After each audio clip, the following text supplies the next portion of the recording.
All right, it's time to say goodbye.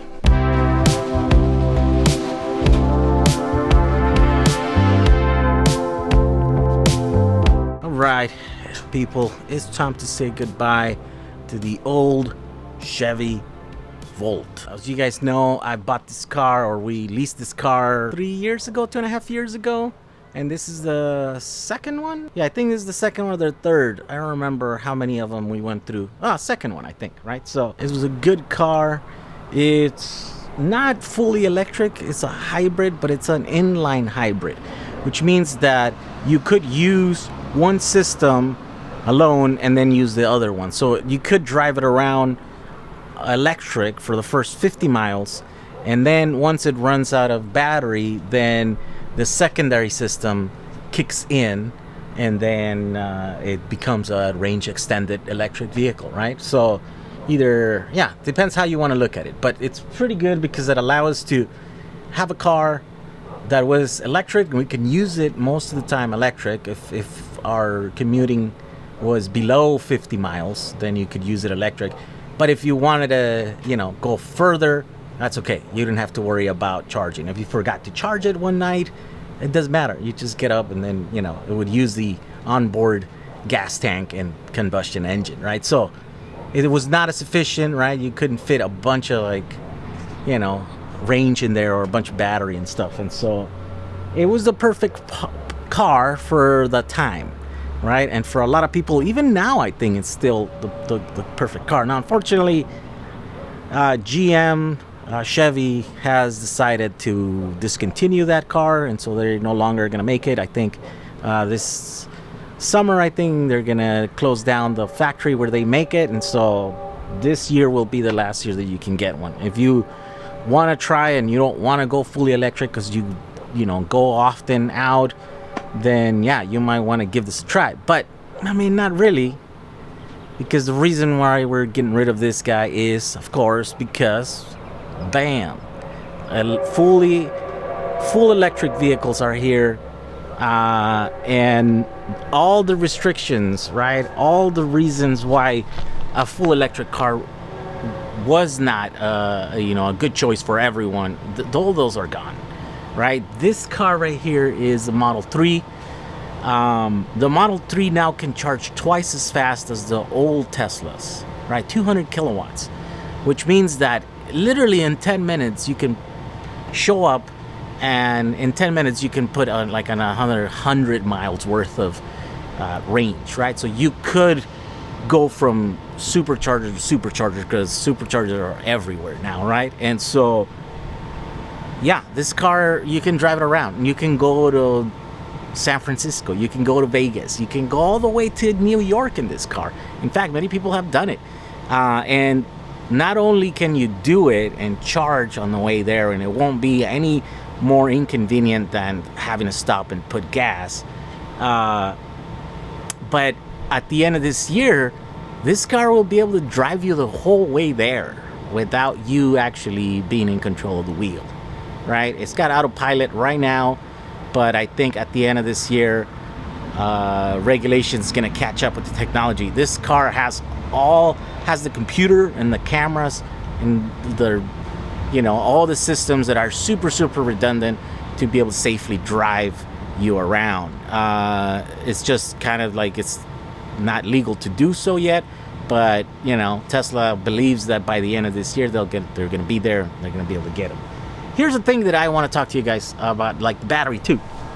The reason why this car will get 1 million miles or close to 1 million miles of range, right? As opposed to Chevys, well, one is the size. This one has about 50 kilowatt hours worth of battery, which is bigger.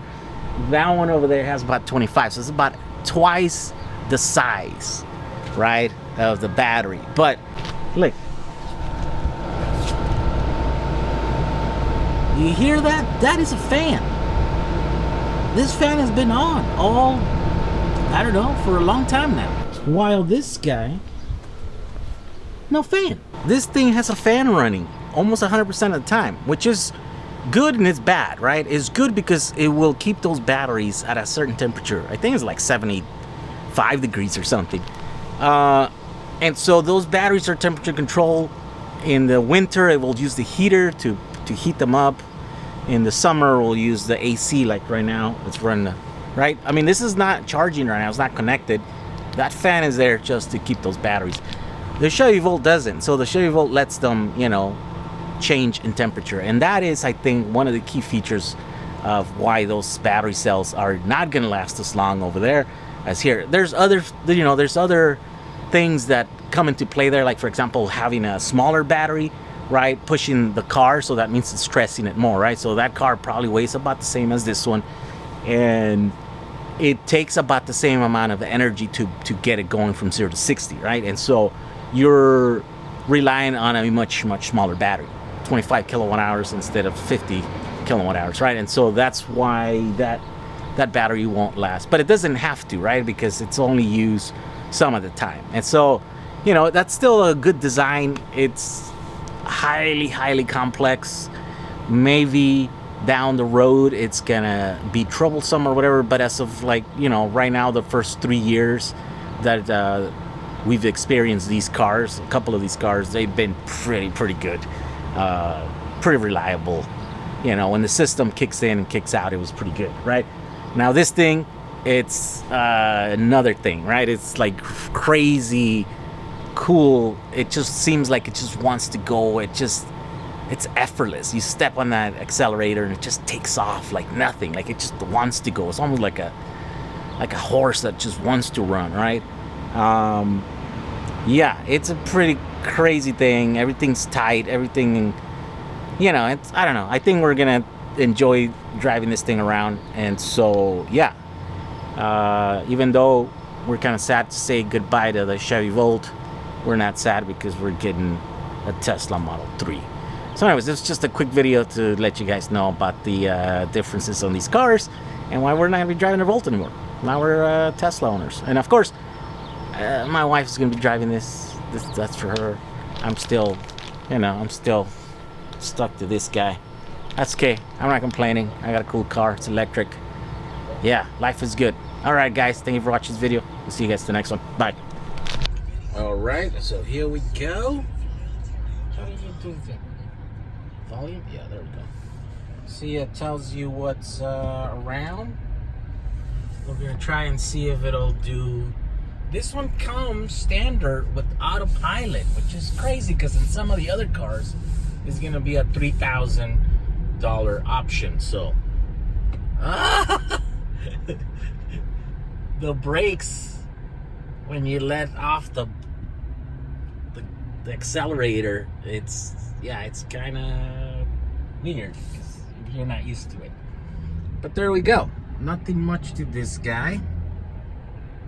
Just the one giant screen there. Okay, we're ready to go. All right, I have engaged autopilot, so I'm not driving it. This car is going automatically. I've experienced this a long time ago on like first gen. Oh, but look at that. It doesn't keep you in the lane. What's going on there? It's not auto steer.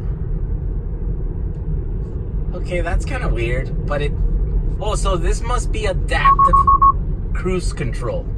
Okay, and it just freaked out. And it kind of slammed on the brakes for no reason. Okay, all right, so here we go. But it's not steering. Okay, so it said autopilot not engaged, but then it started accelerating and decelerating on its own. So it's kind of weird.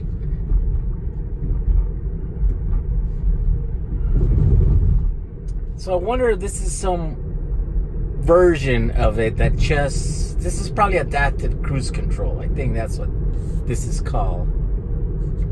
I'm gonna have to look into it, but yeah, it's, you know, I don't have to